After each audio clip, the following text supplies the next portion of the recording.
নমস্কার বন্ধুরা, শান্তি রান্নাঘরে সবাইকে স্বাগত। আজকে চলে এসেছি আবারও একটি সুস্বাদু রেসিপির সঙ্গে। আজকে বানাবো লইটা মাছের ঝাল। এই লইটা মাছ অনেকেই পছন্দ করেন না, রান্না করার পর ভেঙে ঘেটে যায় বলে।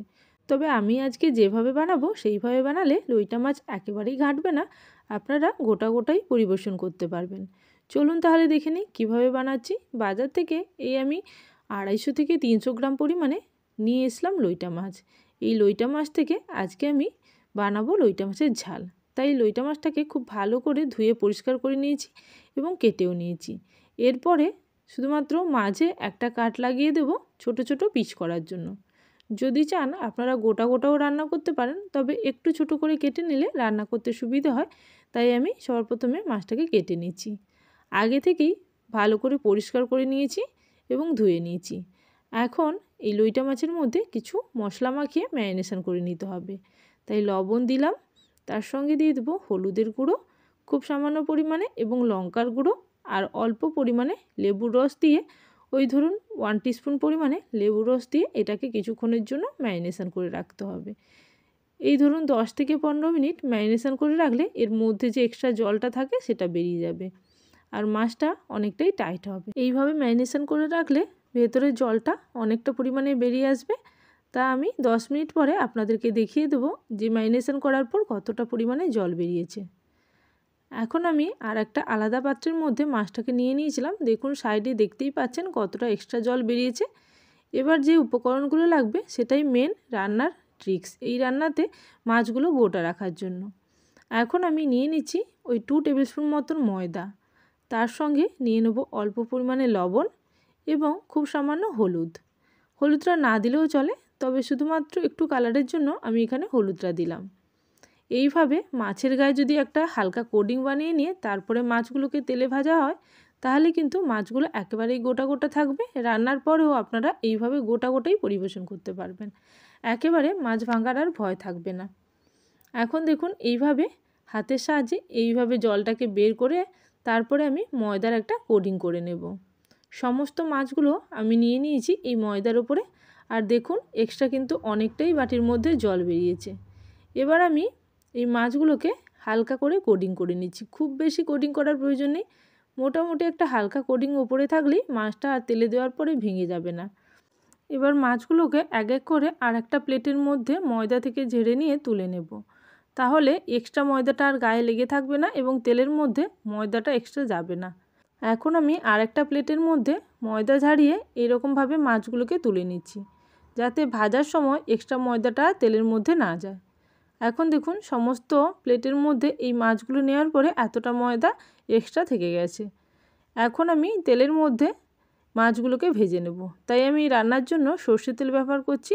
পুরো রান্নাটাই আমি সর্ষের তেলে করব। তেলটাকে খুব ভালো করে গরম করে নিয়ে তারপরে মাছগুলো এক এক করে ছেড়ে দিতে হবে। একসঙ্গে খুব বেশি মাছ দেওয়ার প্রয়োজন নেই, অল্প পরিমাণে মাছ দিয়ে তারপরে হালকা হাতে উলট পালট করে মাছগুলোকে ভেজে নিতে হবে। তেলে দেওয়ার পরে বেশ কিছুক্ষণ ওয়েট করতে হবে, তারপরেই কিন্তু নাড়াচাড়া শুরু করতে হবে। সঙ্গে সঙ্গেই নাড়তে গেলে হয়তোবা মাছ ভেঙে যেতে পারে।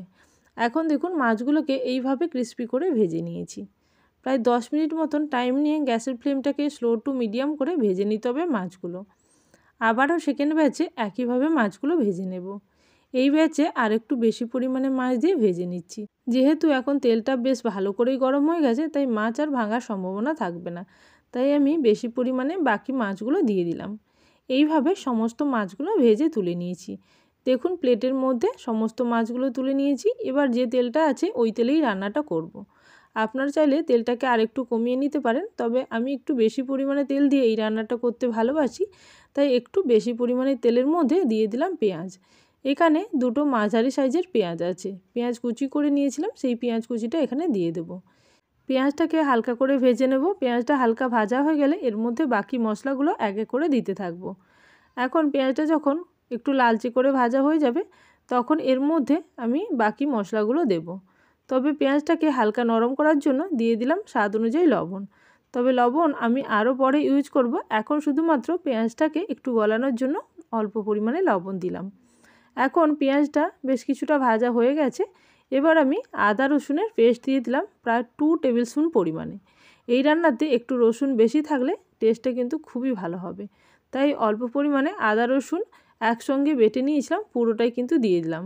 এখানে প্রায় 2 টিস্পুন পরিমাণে আদা রসুন দিয়েছি, সঙ্গে একটা মাঝারি সাইজের টমেটো কুচিও দিয়ে দিলাম। এই রান্নাতে টমেটো এবং ধনেপাতা অবশ্যই দিতে হবে, তাহলে ফ্লেভারটা আরও বেশি ভালো হবে।